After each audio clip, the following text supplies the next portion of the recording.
আসসালামু আলাইকুম। জাপানিজ ভাষায় ক্লাসে ব্যবহৃত কিছু কমন শব্দ। হাজিমে মাশো। হাজিমে মাশো অর্থ শুরু করা যাক। আপনার শিক্ষক যখন ক্লাস শুরু করবে সে বলতে পারে হাজিমে মাশো অর্থাৎ শুরু করা যাক। ওয়ারি মাশো। ওয়ারি মাশো অর্থ শেষ করা যাক। ক্লাস শেষে বলতে পারে যে ওয়ারি মাশো অর্থাৎ শেষ করা যাক। ইয়াসুমি মাশো। ক্লাসের মাঝখানে যদি একটু ব্রেক দেয় তখন বলতে পারে ইয়াসুমি মাশো। 10 মিনিট একটু ব্রেক দিতে পারে তখন বলতে পারে কি ইয়াসুমি মাশো।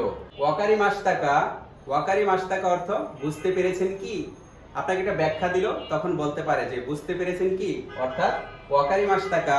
মো ইচিদো ওনেগাইশিমাস। মো ইচিদো ওনেগাইশিমাস অর্থ আরেকবার রিপিট করুন প্লিজ অথবা আরেকবার বলুন প্লিজ। আপনার শিক্ষকের কোনো একটা ব্যাখ্যা যদি আপনি না বুঝতে পারেন আপনি বলতে পারেন মো ইচিদো ওনেগাইশিমাস অর্থাৎ আরেকবার বলুন প্লিজ। ইদেস। ইদেস অর্থ ভালো। আপনি একটা উত্তর বললেন, উত্তরটা যদি খুব সুন্দর হয় আপনার শিক্ষক বলতে পারে ইদেস অর্থাৎ ভালো। চিগাইমাস।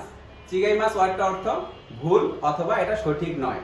আপনি একটা উত্তর বললেন, যদি এটা ভুল হয় শিক্ষক বলতে পারে চিগাইমাস। তারপরে যেটা আছে সেটা হলো নামায়ে। নামায়ে অর্থ খুবই কমন, এটা হলো নাম। শিকেন। শিকেন অর্থ পরীক্ষা অথবা এক্সাম। শুকুদাই। শুকুদাই অর্থ হোমওয়ার্ক অথবা বাড়ির কাজ যেটাকে আমরা বলি। শিৎসুমন। শিৎসুমন অর্থ প্রশ্ন অথবা কোয়েশ্চেন। কোতায় অর্থ উত্তর। একদম লাস্টে যেটা আছে সেটা হলো রেই। রেই অর্থ উদাহরণ অথবা এক্সাম্পল। তো আশা করি আপনারা এই কমন ওয়ার্ডগুলো বুঝতে পেরেছেন এবং এগুলো সব জানতে পারলে ক্লাসে ঠিকঠাক শিক্ষকের কথাগুলো বুঝতে পারবেন। আমাদের অনলাইন এবং অফলাইন কোর্স চালু রয়েছে, ভর্তির জন্য যোগাযোগ করতে পারেন। আসসালামু আলাইকুম।